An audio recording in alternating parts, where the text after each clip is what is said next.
We willen weer graag beginnen. Let's start. Bouke die gaat Bouke is going to met u bespreken.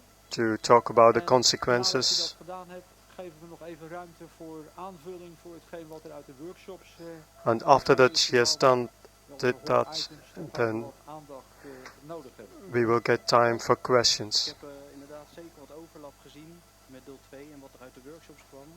I've seen some overlap between workshop and the consequence which I'm going to explain now. This morning Linda introduced 3 Theosophical fundamental principles from our point of view, which forms the basis of human rights. We shall complement these 3 with 2 articles that logically follow from our preamble and which are based on the first 2 jewels which we previously and just discussed during the workshop. Cyclical movement or reincarnation and karma. We repeat the 3 principles: boundlessness, cyclicity and equivalence and growth.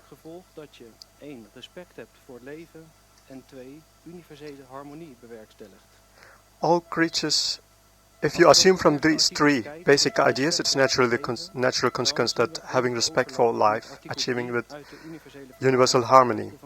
If we go at the first article, that you have respect for life, that we see an overlap with Article 3 of UDHR. Article 3, everyone has the right to live, liberty and security of person. The right to live can be supported with a deeper vision on what life is. We wrote life with capital L to point out that we are not talking about this one life, but the universal life, that which is essence of everything, infinite in time and infinite in opportunities. With respect for life, we mean the natural attitude which results from this big picture, an attitude in which we give room for development for all the life. And thereby we arrive right away at the second article. It is a natural consequence that you achieve universal harmony. Maybe this sounds too obvious, but what are the practical consequences of this? What does this mean concretely for approaching the wrongdoings in the world? If we start from karma, that every result returns to us in corresponding characteristic, then restoring harmony is the only way to come to a solution in conflict situations, human rights violations. And with this vision, we can underpin the articles from the UDHR which relate to the law and punishment. As example, if we take Article 5, no one shall be subjected to torture or to cruel, inhuman or degrading treatment or punishment. Then we know why that letting a personality suffer will never lead to a better human. At an individual or a society level, punishment can never lead to a sustainable solution. It strengthens only more distrust and results most in leaving behind certain actions out of fear of sanctions. We are not our body, but consciousness, and there is the only possibility if we want to change the behavior.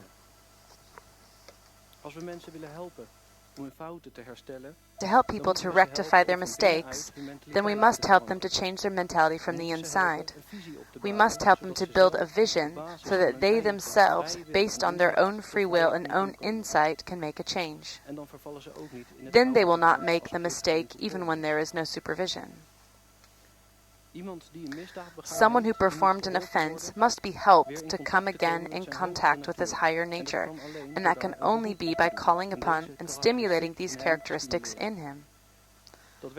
This never works by pointing a finger at a person and telling him how he should live, because in that way you are only addressing the personality.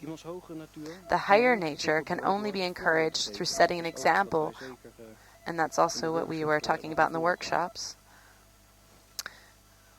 or by creating an atmosphere where trust, honesty, and sincerity prevail.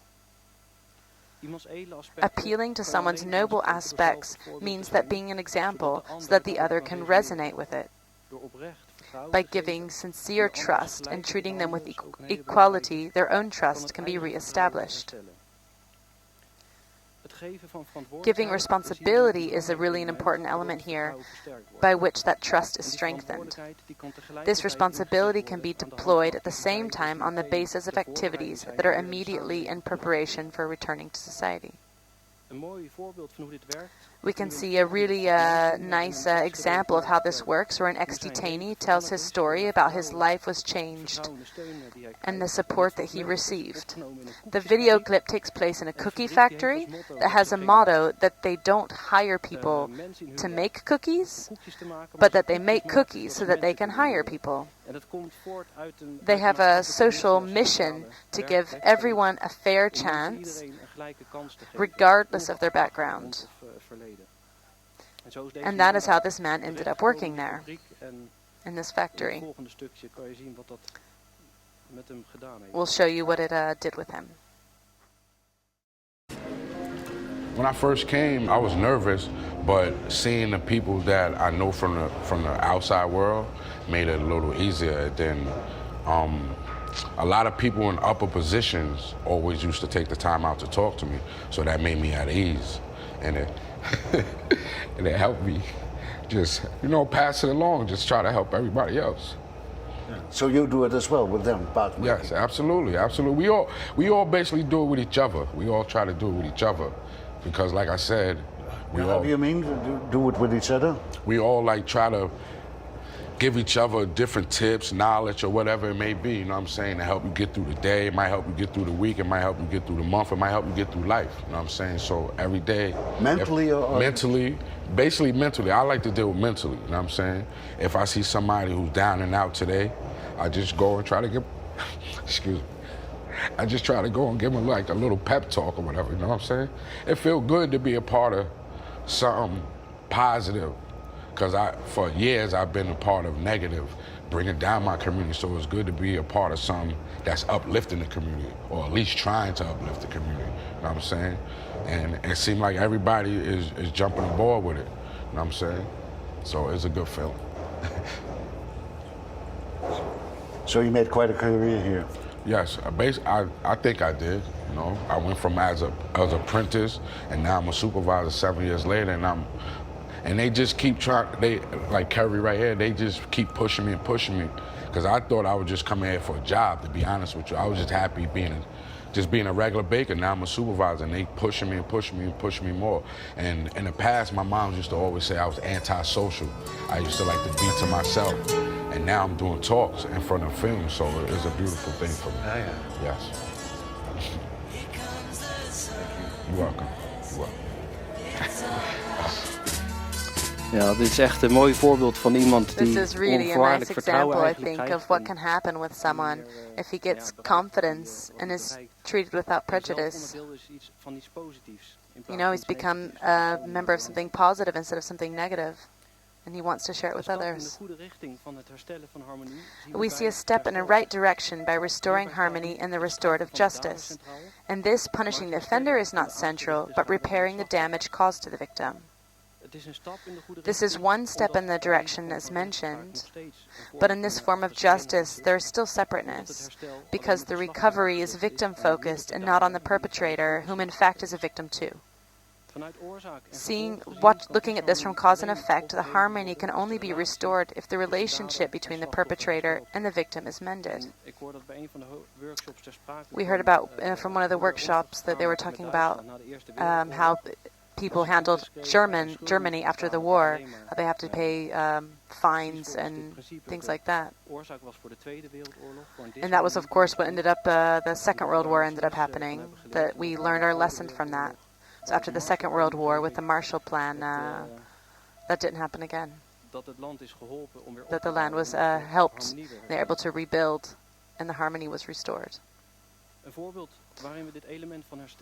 An example where this kind of recovery of relationship can be seen is the Truth and Reconciliation Commission in South Africa. It was also talked about in the workshops. And this amnesty was granted to both apartheid perpetrators as well as freedom fighters of the African National Congress, with the aim to be able to live together. This amnesty in exchange for truth is based upon African Ubuntu philosophy, and the word Ubuntu can be translated in a few ways at the same time. It can be used translated as be one, oneness, humane towards the others, I am because we are, or become human by others. Unity and solidarity are evident in this concept, with which it is looked at a deeper level towards mending the relationship between the perpetrator and the victim. The perpetrator can become more human, to say so, by facing the consequences of his action. But maybe the most important in this form of recovery is that it can remove the anxiety and the hatred feelings of the perpetrator, and this last one is of ultimate importance in order to prevent any disharmony in the future. This approach, offering amnesty in exchange of truth, is in several parts of the world, and its success has been confirmed every time. All over the world it appears to be that the truth gives more rest and peace to the victims instead of punishing the perpetrators.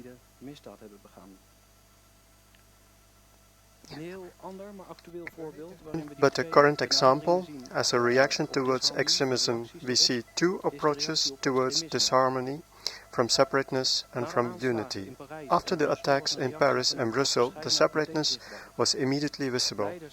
The leaders reacted directly with emotional slogans such as, "We are at war and it is an attack towards our way of life, we against the other."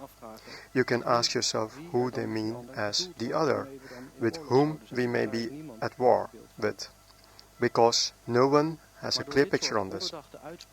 But because of this sort of thoughtless statements leads the less independent thinkers to make a link between violence and Muslims.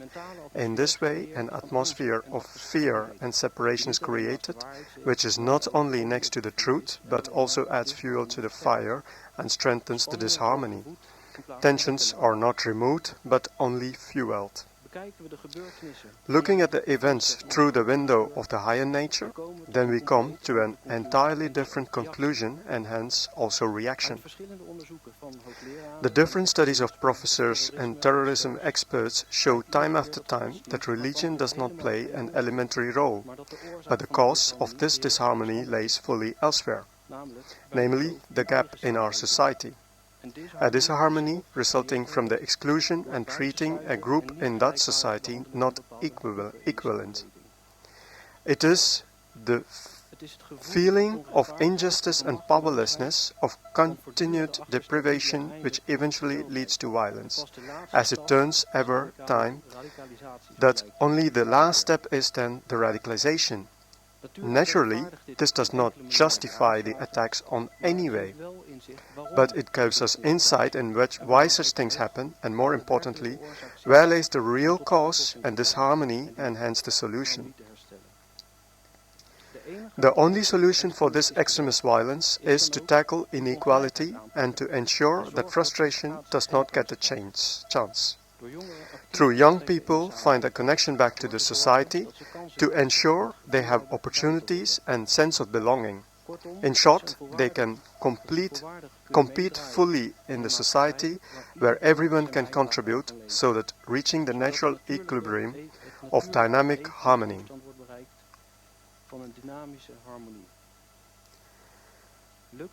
We succeed to think from unity, raise above all the parties and set aside the personal interest when human rights are violated. We see our relation to the wrongdoing elsewhere in the world behind the external circumstances.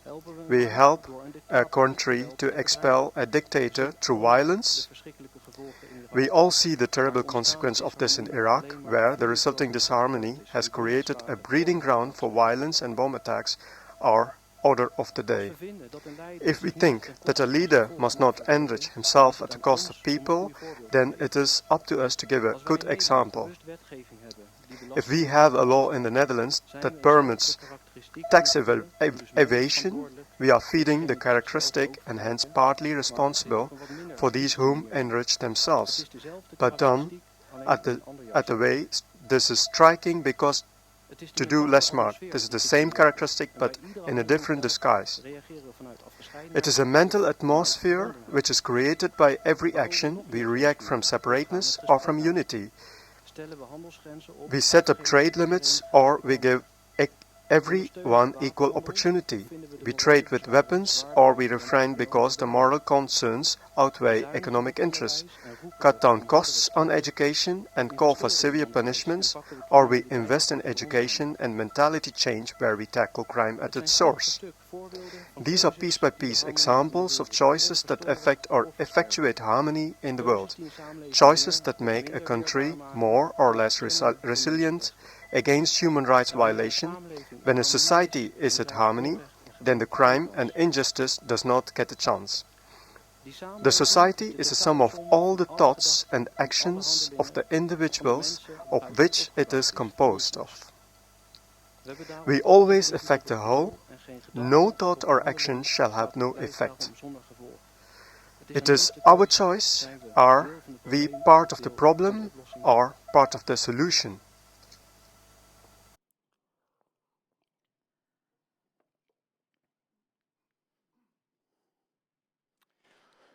Ja, ik zit even te denken. Nou, geef maar het antwoord maar.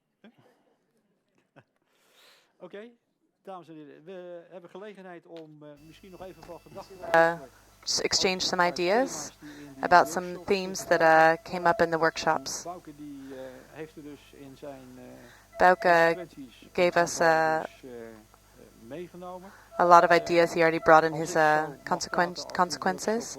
If I can talk about the workshop that we were in, I really liked experiencing the solutions that people come up with that really get close by, and you start thinking deeper and deeper. Or to say it in a different way, if when you talk about yourself, it gets more difficult. We had an example, someone who was from Sweden in the weapon industry. The Minister of Defense had said, well, we're not going to deliver any more weapons to the Arabic Emirates. And of course, a lot of the people in the weapon industry were saying, yeah, but that makes a lot of people lose jobs. What are you going to do about that? Do we keep going? Or do we work on a mental change? And we came to the conclusion that maybe we never should have even started that industry. And do we need to break off that industry? Or do we choose to only defend ourselves? Of course, these are a lot of really interesting questions. Maar het ligt ook natuurlijk in de situatie als u hoort dat met bittere chocola, pure chocola, heel slavenarbeid nog... There is this industry about chocolate where there's a lot of slavery involved. I do like it very much, but should I buy it or not? Or do we make agreements with the manufacturers to manufacture only chocolate without slavery? Well, perhaps the chocolate will cost 3 times more than it does now, but do we then still buy it? And that's the ethical issue, direct questions, which has a direct consequence. What do you think about that?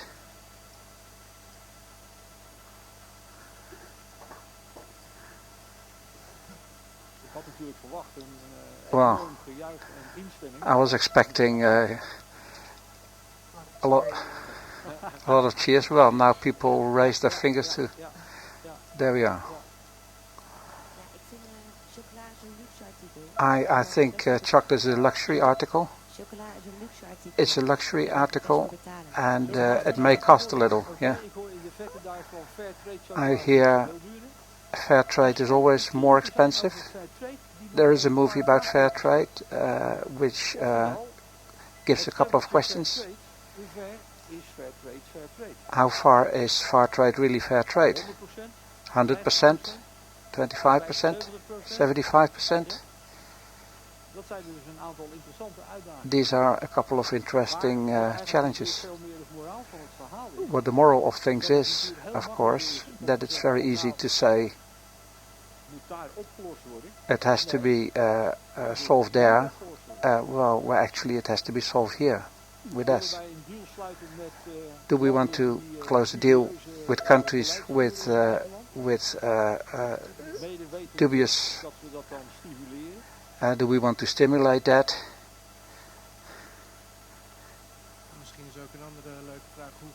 Perhaps another interesting question is. I didn't hear that. Okay. Trade instead of sharing. Yeah. That's a very principal one, where you should say actually the trade, perhaps the idea of trade you should throw away.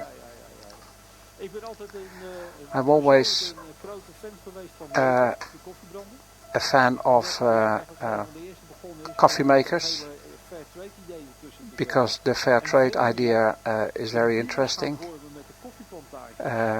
where you create a unity with the coffee planters, cooperation together for the long term, investment for the long term. As a result, the plantations are doing much better. But sharing is quite difficult, I think. How do I share if I have to, there has to be a counter effort against it. The one who manufactures does expect something in return. Tonight we will, after dinner, we will see a couple of movies, a couple of pictures with examples, with some interesting ideas. Other things to talk about? The issue of exchange between countries. In our workshop, we had the idea that communication, the dialogue, is very important to keep it going. Also, if it seems that in that other country things are going on which are very difficult, there's an ongoing decision from Europe with another country, not mentioned by Turkey, where there is an issue of human rights. How do we deal with that? This is an issue which every time again repeats itself in history. With China, do you want to trade with China or Russia?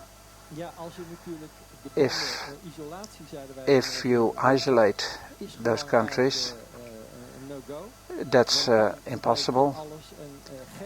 Then you disconnect everything and you limit opportunities to have a dialogue and to come to a better situation. There's always, so you always are pushed to work together with others, where they should change their principles perhaps. And in fact, so partly you help them to maintain certain principles which are not good, but on the other hand, if you don't keep up the dialogue, nothing happens anyway.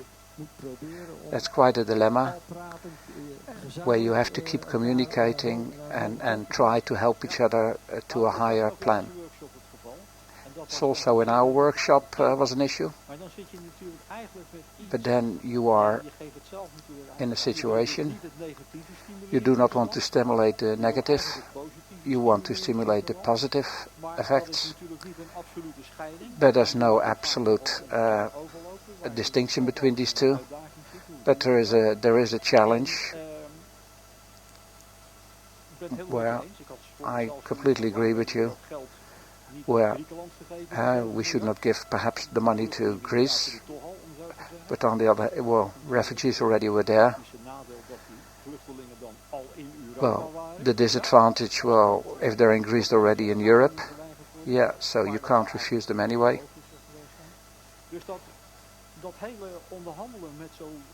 whole thing of negotiations with other parties is very difficult, in particular when you look into the matter from the standpoint of incarnation. You have a relationship with these people, and when you stop the relationship, of course, it's not over. So with reincarnation, the next life starts all over again. So how do you deal with that? So how can you stimulate the other party that they don't do those things they are doing now? In China, that's not what you want. How can you deal with that?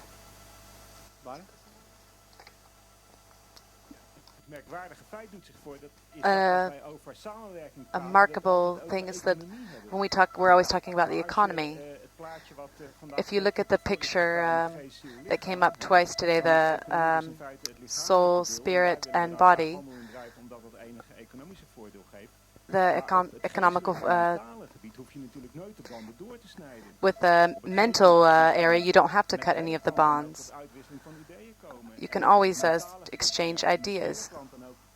With any land, you can always exchange ideas. That doesn't have to be in an economic area.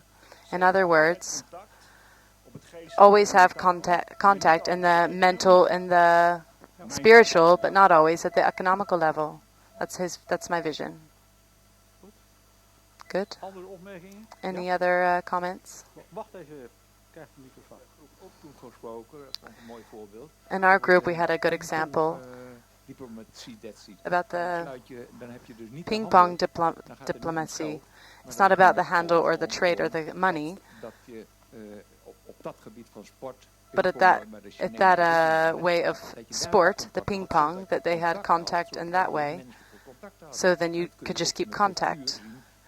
And in the culture, in art, you can see that happens as well. Then at least you have contact. And then it's not about the money. Of course, the challenge is to get contact with these people who are, having are in power, are in control. Let me be really honest here. When you look at Holland, it's also not easy to say it's really easy to have to get a different kind of mentality going and change here.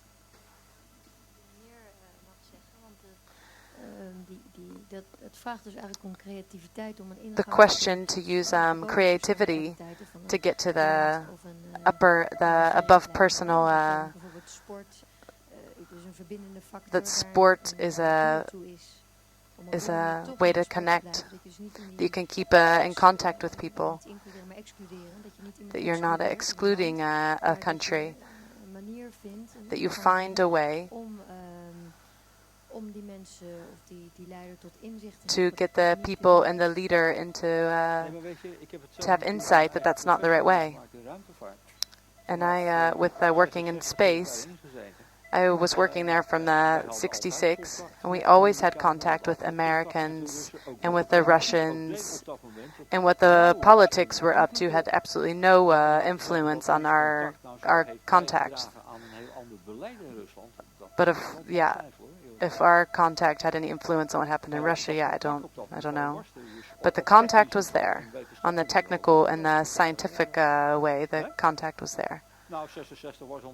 Of course, in 66 was after the Cold War, but in the times that Russian was closed, then did it stay at the form, the contact, or was it the opposite of, did it grow into something more positive?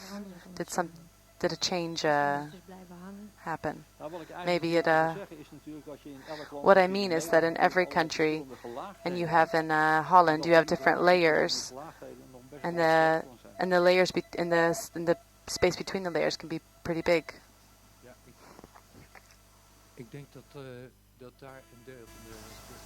I think the there's a part of the solution. In our workshop it was mentioned. Conflicts often happen between two parties, between one country and another country, one ideology and another ideology. That's how a union is created, as a platform. To come to a solution, you have to rise above the problems. And one of the means to do that is mediation. That's what the United Nations is trying to do, where you have a federation, more impersonal ideology, as it should be, on that abstract level, to create an ideology with an ideal where the fighting parties can mirror themselves, separate from how they deal with it individually. Then you can think in such a solution. How can we get above our problems as a personal, as countries, and exchange ideas on such a level? The example of the chocolate factory and the trade policies in the world. We also know that with child rights, the childs are used in India and environment to produce the chocolate. The same way we take measures against and to deal with it in a different way. You see in those countries people protesting because there's no income anymore. So you have to continue to have a dialogue with each other on that higher level. And so I think you can make agreements with each other how to deal with that from that certain ideology. That's the picture we had in our workshop. We also talked about that in our workshop. You cannot you cannot solve those problems just with in 1 minute, because you don't know if those children cannot work anymore. You don't know where they go to then. So they have certain circumstances, but perhaps they should have a similar number of hours education. So 3 hours education, 3 hours working, something like that. Yeah, to get an improvement on quality of life over there.